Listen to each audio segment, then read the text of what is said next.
Pilo Rocha. I work here at Lauderdale Yacht Club, and we're gonna show you different steps on how to take care of the boat, your equipment, and how to tune your sail for the conditions that we're gonna have out in the ocean. So now I'm gonna show you how to take care of your boat. That is super important, to take care of the bottom of the boat, right? Rinsing the boat, taking care of your boat, loving your boat. That's what you guys need to do. Then taking care of your sail without leaving the sail laughing for a long time, because it's not the right thing to do. This is your engine and you need to take the best care of possible all the time, on land and on the water.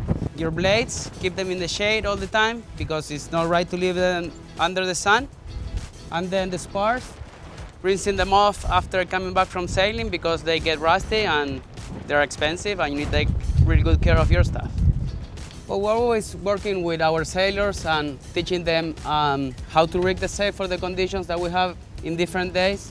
So before going out, it's a good routine to check every single corner tie, all the lines, the bridle, sail ties, making sure that they are not loose, checking all the knots on the sail, checking all the sail ties on the mast, making sure that the wind indicator is working, and especially the top corner that is tight for the conditions out in the ocean.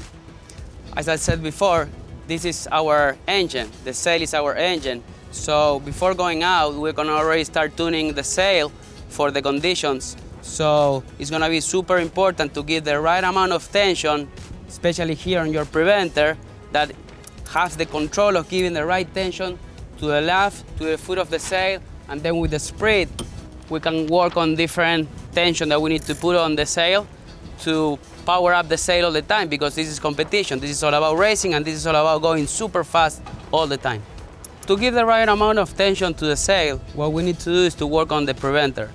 Here, if we have light air conditions, we're gonna add more twists on the preventer to have less laugh tension. When the wind is picking up, what we need to do is to take twists off the preventer to add more tension on our laugh. Then if the wind keeps going up and keeps it building, we need to keep taking twists off the preventer to add more laugh tension, to make the sail flatter, to have better control of the boat. But also what we need to do is to make sure that the van is in the legal range. After working on the preventer, what we can also do is to work on tightening the owl hole to making the sail flatter, powering up the sail by loosening the owl hole, and also to work on the boom bank tension. The boom bank tension is super important for the reach and the downwind, right? So what we need to put is the right amount of tension on every condition to have the best speed as possible. To control the boat and to have the best balance as possible in the boat, to perform well and to have really good speed, what we need to work is on the mast rake. The mast rake is gonna allow us to control the boat and balance the boat either way, like from bow to stern and sideways. For the little ones, for the kids from 60 to 75 pounds, I will recommend you to put your mast rake in 109, for example. Then over that, you can go to 110, 111, and adding more power to the boat because of your size and your weight. So you're gonna have to move your mast rake forward. Before going out, the most important thing is to know at least where the mast rake is, so then you can work out in the water according to your speed, if you're pointing, if you're not pointing.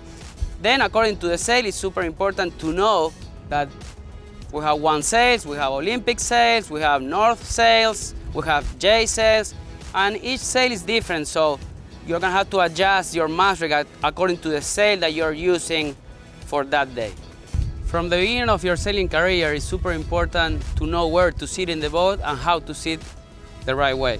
So I'm gonna show you the way that you should be sailing the boat, right, according to your weight.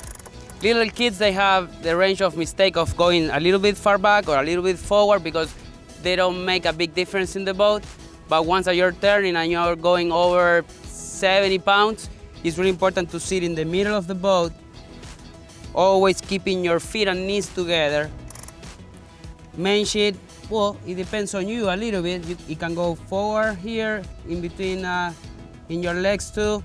Always having the tail extension, grabbing the tail extension from the end. So you can keep your main sheet by grabbing the main sheet like this, not like this, and then I'm gonna show you what not to do in the boat. You can have the main sheet here in front of your legs, in between your legs, tear extension from the end. And this is the same way that you're gonna grab the bailer to bail the boat, sail, and bail at the same time while you're racing. So then, sitting in the boat in lighter conditions, we're gonna go inside the boat. Well, I'm not gonna move the rudder while I'm going up on the rail once I'm getting inside the pressure. So I'm gonna put my hand here. I'm gonna help my upper body or weight to go up on the rail, and also lock my feet on the strap if I wanna start hiking all the way out.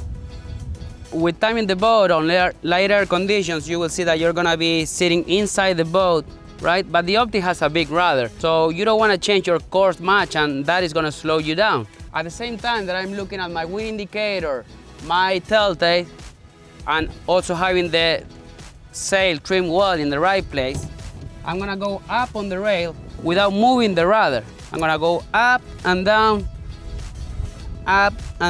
without moving the rudder too much. I'm gonna show you now what not to do. So, grabbing the tear extension like this, no way. Main sheet like this, no. And bailer, it doesn't bail the boat like this. Don't go with your legs open like this. Not sitting far back in the boat, not sitting far forward in the boat, because you're not gonna go faster by going further forward in the boat. Always with your knees together, tear extension like this, main sheet the right way, on between your legs, sink in the middle of the boat, that's it, you're gonna be fine. The most important thing is for you guys to learn the basics, how to sit, how to work in the boat, how to move in the boat. Then after years and with time in the boat and experience, you will see that you're gonna find your own style of how to sail the boat.